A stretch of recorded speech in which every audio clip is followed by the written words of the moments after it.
മലയാളികളുമാണ്. എൻ്റെ പേര് നീൽ. മനീഷ്. എൻ്റെ പേര് മനീഷ്. നമ്മൾ ആ മെഷീൻ ഇന്നലെ കൊണ്ടുവന്നിട്ട് കാര്യമായ ഗുണം നമുക്ക് ചെയ്യാൻ സാധിച്ചില്ല. പക്ഷേ എഫേർട്ട് ഉണ്ടായി.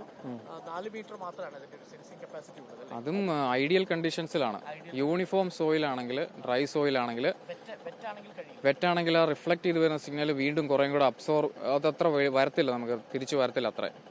അപ്പോൾ അങ്ങനെ ഒരു പ്രതികൂല സാഹചര്യം കൂടി ഉണ്ട്. ഇപ്പോഴും മഴ പെയ്യുന്നത് പൂർണ്ണമായും വെറ്റ് സോയിലാണെന്ന് മാത്രമല്ല, ഒഴുകുന്ന വെള്ളം ഈ മണ്ണിലടി ഉണ്ട്. അത് മാത്രമല്ല ഒരുപാട് റോക്സും ഉണ്ട്. അതും റോക്സ് ഒക്കെ കണ്ടറിയാം, ഒരുമാതിരി മിനറൽ കണ്ടന്റ് ഉള്ള തരത്തിലുള്ള റോക്സ് ആണ്. തെറ്റായ സിഗ്നൽ ആവാനുള്ള സാധ്യതയുണ്ട്. കാര്യം മിനറൽ കണ്ടന്റ് ഉള്ളതുകൊണ്ട് നമ്മൾ അങ്ങനെയാണ് എക്സ്പെക്ട് ചെയ്യുന്നത്. നമ്മൾ അങ്ങനെ സിഗ്നൽ എക്സ്പെക്ട് ചെയ്യുന്നുണ്ട്. പക്ഷെ നമ്മൾ എന്താണ് പ്രത്യേകിച്ച് നോക്കുന്നതെന്ന് വെച്ചാൽ, ഇപ്പോൾ നമുക്കൊരു സിഗ്നൽ കിട്ടി, അപ്പോൾ വണ്ടി അവിടെ ഉണ്ടെന്ന് തന്നെ ഇരിക്കട്ടെ, അപ്പോൾ ഒരു 4-5 മീറ്റർ ഒരു റെക്ടാങ്കിൾ എടുത്താൽ അത് അവിടെ അടുത്തുള്ള പോയിന്റ് വെച്ചാൽ ഒരു 60% ആ ഏരിയയിലും കിട്ടണമല്ലോ.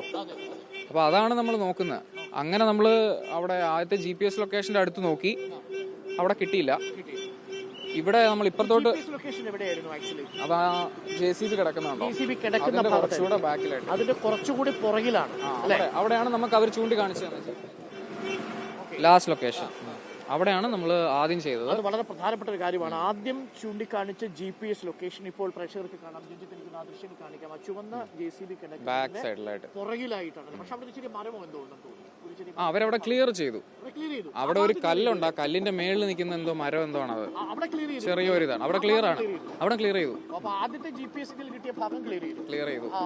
രണ്ടാമത് നമ്മൾ ഇവിടെയാണ് സർവേ ചെയ്തത്. ഇവിടെ നമുക്ക് ആ വെള്ള ഒരു മണ്ണ് കിടക്കുന്നുണ്ട്. അവിടെ ഇടയ്ക്ക് കണ്ടോ ഒരു വെള്ള മണ്ണ്, അവിടെ അതിന്റെ ഒരു ടോപ്പിലായിട്ട് ഈ ഒരു ഭാഗത്താണ് നമ്മൾ അവിടെ ഏരിയ ഫുൾ ചെയ്തു.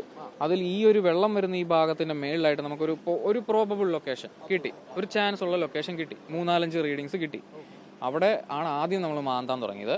അവിടെ മാന്തി, പക്ഷെ നമുക്ക് അവിടെ നിന്നും കിട്ടിയിട്ടില്ല. അതാണ് നമ്മളിപ്പോൾ നോക്കിക്കൊണ്ടിരുന്ന ആ ഹൈവേയുടെ ലൈൻ. അതാണ്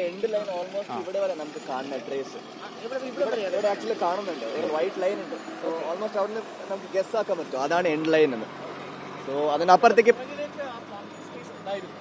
അത് ആക്ച്വലി അറിയത്തില്ല. നമ്മുടെ കയ്യിലുള്ള ഗൂഗിൾ ഇമേജിന്റെ ലാസ്റ്റ് ഡേറ്റ ഉണ്ടല്ലോ, ഗൂഗിൾ എർത്തിന്റെ, അതും നമ്മൾ കാണുന്നത് 21 ഡേറ്റയാണെന്നോ, 21 22 ഡേറ്റയാണ്. അപ്പം അത് കഴിഞ്ഞിട്ട് ഇവിടെ പണി നടന്ന് അത് ഈ മണ്ണ് കിടക്കുന്നതുകൊണ്ട് എസ്റ്റിമേറ്റ് ചെയ്യാനും പറ്റുന്നില്ല. അപ്പോൾ നമുക്ക് അത് ചെക്ക് ചെയ്ത് നോക്കണം, അത് ഇനി അങ്ങോട്ടും എടുക്കാനുണ്ടോ. നമ്മളിപ്പോൾ ആ ലൈൻ വെച്ചിട്ട് അവരെ ലൈൻ വരെയാണ് ഇപ്പോൾ എടുത്തത്. NHന്റെ ലൈൻ ഉണ്ടല്ലോ, അവിടെ ആ ലൈൻ കാണുന്നുണ്ട്, അതിൻ്റെ എൻഡ് വരെയാണ് അവർ ചെയ്തത്. അപ്പോൾ പ്രോബബ്ലി അത് കംപ്ലീറ്റ് ആണ്.